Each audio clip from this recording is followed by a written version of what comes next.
If you're a fan of Kawasaki motorcycles, you're probably familiar with their success in World Superbike Racing. So in 2019, when Kawasaki sought to update their newest version of the ZX-10R, they wanted to make sure that they built a motorcycle that would help continue that success. But while they've been successful in racing, is this 2019 ZX-10R enough to keep up with its rivals in the consumer market? That's what we're here to find out today on this episode of rideXdrive.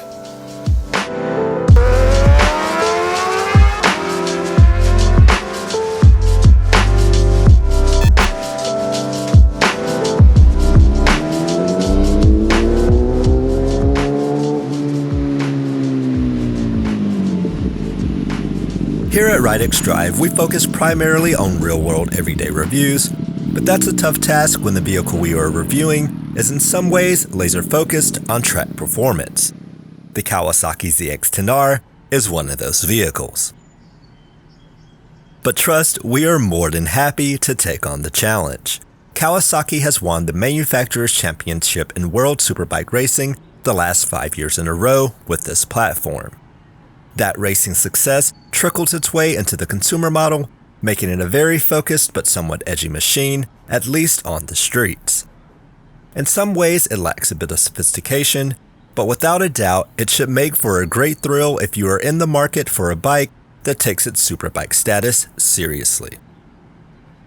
Kawasaki has been building race and street bikes for a long time. The company knows how to do both, but racing is certainly in the Ninja's blood. The one we have here is a 2019 Ninja ZX-10R. Starting with the design, Kawasaki has historically not been my favorite looking Japanese supersport. That title goes to the Yamaha R1. But seeing this latest generation Ninja ZX-10R in person, it's definitely good looking. In some ways it has a restrained design. There's not an abundance of vents or fins like you find on almost every other supersport these days. The mixture of curved and straight lines come together to give the ZX-10R a very clean look. The Pearl Storm Gray is an amazing color. The wheels and accents are highlighted in blue. However, I can't unsee the uncanny resemblance to an Amazon van.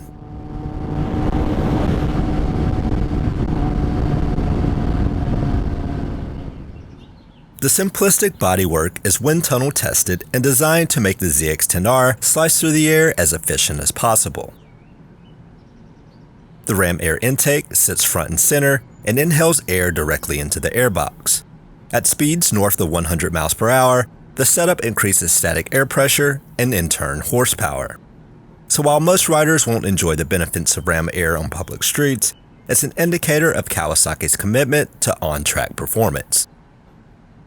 The windscreen provides wind protection for riders crouched behind it. This particular bike has an aftermarket Puig racing windscreen. In front, the LED daytime running light sits in the middle above the intake.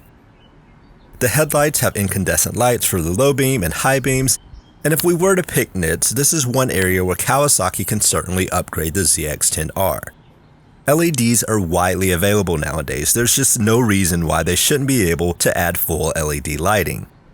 With performance being the clear focus of this bike, LED headlights are probably not something a lot of owners are dying for, but it's certainly where the industry is, so Kawasaki needs to catch up when it comes to lighting design.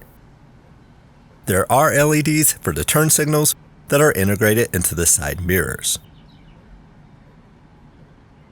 From the factory, the rear has the extended mudguard, signal, and license plate assembly. Most owners will likely look to the aftermarket for a cleaner assembly, like the one you see on the bike we're testing. Hidden behind the fairings, the ZX-10R has an aluminum perimeter style frame and is supported by fully adjustable Showa 43mm front forks and a fully adjustable Showa balance-free gas-charged shock in the rear. Updated for 2019 is an Öhlins electronic steering damper, which helps with kickback and chassis stability.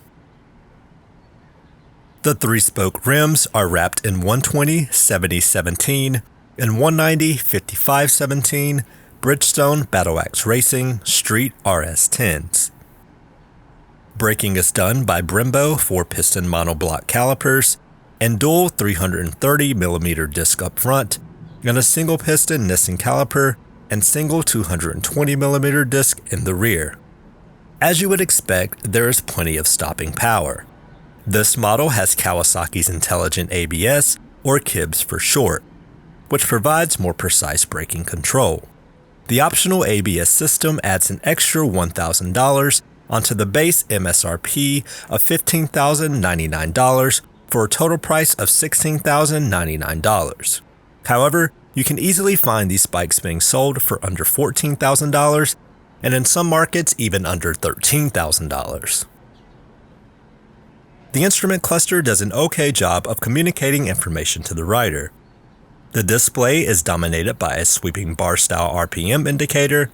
It's definitely outdated, especially compared to the bright and colorful displays found on bikes like the CBR1000RR, Yamaha R1, and BMW S1000RR. It's been around for nearly a decade, and it shows.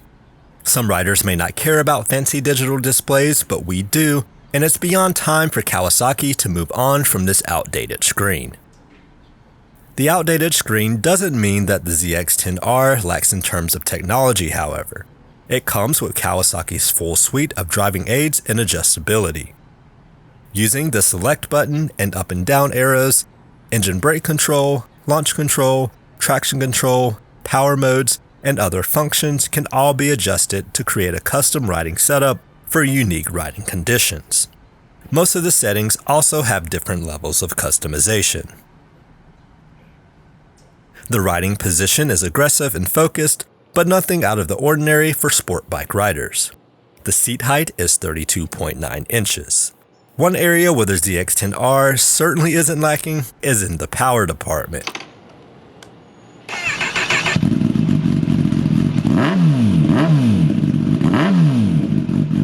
The engine has been updated for 2019 and produces about 3 horsepower more than the 2018 model.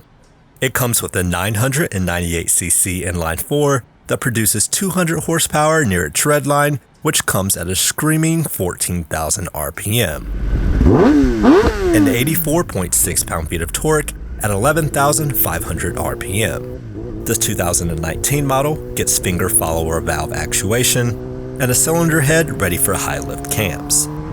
If you want to reassure yourself that you have the new cylinder head, keep an eye out for the red paint that is virtually impossible to see.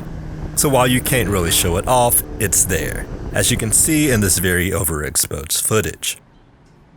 For those of you who care about fuel, the ZX-10R has a 4.5 gallon fuel tank and should get something in the range of 35 miles per gallon, depending on your driving style and riding conditions. When first riding the ZX-10R, I noticed the throttle is a bit touchy, and not as linear as I like. If you're all the way into it, it's fine, but if you're trying to be smooth without going completely open, it seems to be guessing a bit.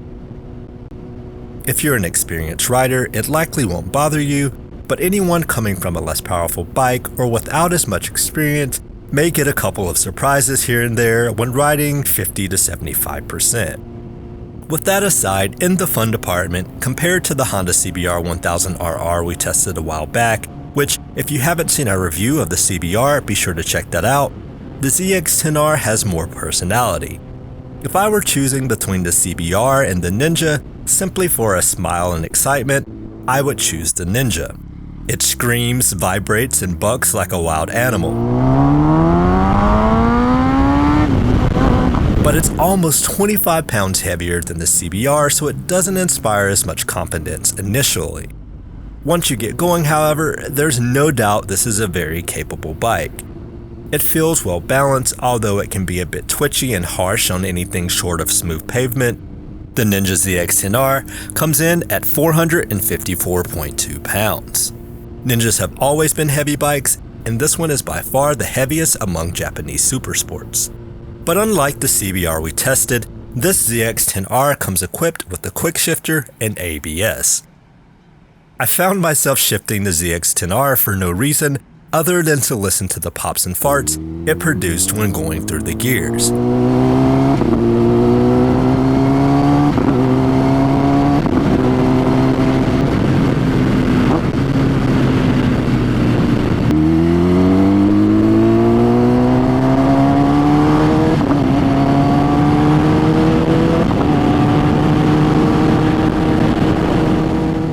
It's a nice sound, and little things like that give the ZX-10R personality. With the Akrapovic exhaust, it's very loud and will certainly attract attention. It's simply that type of bike. To sum things up, it's loud, aggressive, and a bit outdated, but the ZX-10R offers a lot of speed, character, and personality.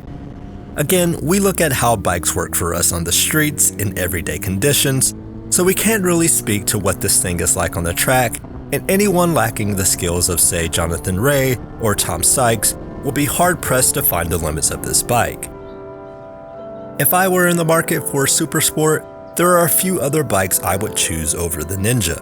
But if you simply want a machine with amazing power and proven track capabilities, then you can't go wrong with the Ninja ZX-10R.